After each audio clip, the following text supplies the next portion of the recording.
அனைவருக்கும் வணக்கம். பத்ரகாளி அம்மன் மந்திரம் யூடியூப் சேனல் சார்பாக நம்ம இன்றைக்கு பதிவில் நம்ம என்ன பார்க்க போகிறோம் அப்படின்னா, தக்ஷணா காளி அம்மனோட ஒரு மந்திர உபாசனையை தான் நம்ம இன்றைக்கு பதிவில் நம்ம பார்க்க போகிறோம். காளிகள்லேயே மொத்தம் 1008 வகையான காளிகள் இருக்கிறாங்க.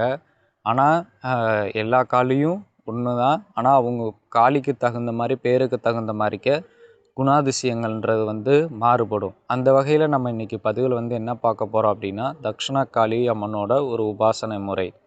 இந்த உபாசனை முறை நம்ம எடுக்கிறதுக்கு முன்னாடி கணபதியோட அனுகிரகம் பரிபூர்ணமாக நம்ம பெற்றிருக்கணும். அதே போல் குலதெய்வத்தோட அனுகிரகம் இருக்கணும். அதே போல் பித்ருக்கள், அதாவது நம்மளோட முன்னோர்களோட ஆசீர்வாதமும் நமக்கு இருக்கணும். இந்த மந்திரத்தை நம்ம முதலாக ஒரு அமாவாசை நாள்லேயோ அல்லது பௌர்ணமி நாள்லேயோ இல்லை காளிக்கு உகந்த ஒரு சனிக்கிழமை நாட்கள்லையோ நம்ம ஆரம்பிக்கணும். இந்த பூஜை முறையை நம்ம 2 வகையாக பண்ணலாம். முதல்ல சைவ முறை, இன்னொன்று அசைவ முறையில் நம்ம பண்ணலாம். சரிங்களா? முதல்ல கணபதி சித்து எடுத்துட்டிங்க, அதன் பிறகு குலதெய்வத்தோட அனுகிரகம் இருக்குது அப்படின்னு இருந்தீங்கன்னா நீங்கள் தாராளமாக இந்த உபாசனை எடுக்கலாம். அதற்கு முன்னாடி குரு கிட்ட யாரேனும் எதுவும் தீட்சை வாங்கியிருந்தீங்கனாலும் நீங்கள் இந்த மந்திரத்தை உபாசனை மந்திரமாக நீங்கள் எடுக்கலாம். இந்த மந்திரம் மொத்தம் நீங்கள் எத்தனைனா 1,00,000 முறை ஜபம் பண்ணையில் இந்த மந்திரமானது சித்தி பெறும். தினமும் இரவு ஒரு 10 மணிக்கு மேலே இந்த மந்திரத்தை ஜபம் பண்ணுங்கள். மொத்தம் 1008 உரு வச்சு நீங்கள் ஜபம் பண்ணிக்கலாம். இதுக்கு படையல் பொருட்களாக நீங்கள் அசைவ படையல்கள் கொடுக்கலாம், இல்லை சைவ முறையில் படையல் கொடுக்கலாம். முதல்ல இந்த மந்திர ஜபம் பண்ணக்கூடிய நாட்களில் இந்திரியம் இழப்பு ஏற்படுறது எல்லாமே சகஜம்தான். அது காளியை வழிபடுறவங்களுக்கு நிறையா பேருக்கு தெரியும்.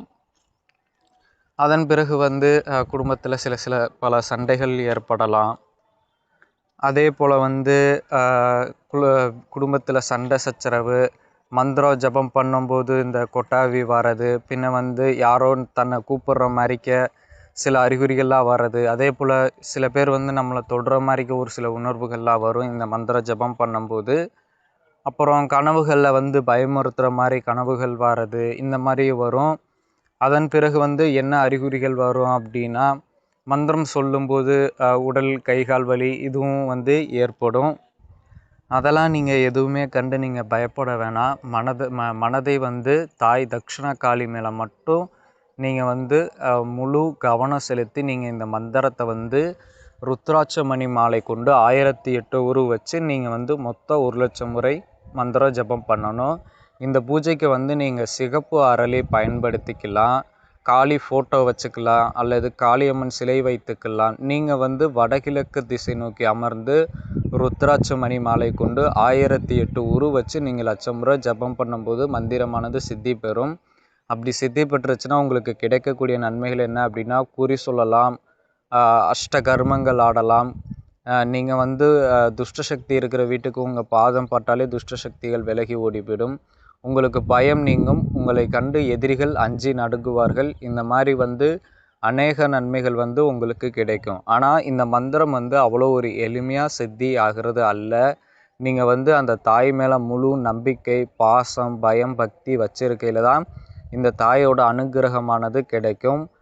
அதே போல் இந்த தாயை வணங்கும்போது கோபம், காமம்ன்றது பொதுவாக வரக்கூடியதான். அதை நீங்கள் கட்டுப்படுத்தி நீங்கள் இந்த மந்திரத்தை ஜபம் பண்ணக்கூடிய ஆள் தான் காளியம்மனோட சித்தை எடுக்க முடியும். எவ்வளவோ பேர்கள் இந்த மந்திரம் உபாசனைக்கு நானும் கொடுத்து வெற்றி பெற்றிருக்காங்க. நீங்கள் இந்த மந்திரத்தை நான் கொடுத்துருக்கக்கூடிய மந்திரத்தை ஸ்க்ரீனில் கொடுத்துருக்கிறத நல்லா மனப்பாடம் பண்ணிவிட்டு அதன் பிறகு நீங்கள் இந்த உபாசனை எடுக்கலாம். அதில் ஏதேனும் உங்களுக்கு சந்தேகம் இருந்துச்சுன்னா நீங்கள் எனக்கு கால் பண்ணுங்கள், இல்லை வாட்ஸ்அப் கால் பண்ணுங்கள். நான் கண்டிப்பாக அதுக்குரிய விளக்கத்தையோ நான் தாரேன். சரிங்களா? நன்றி, வணக்கம்.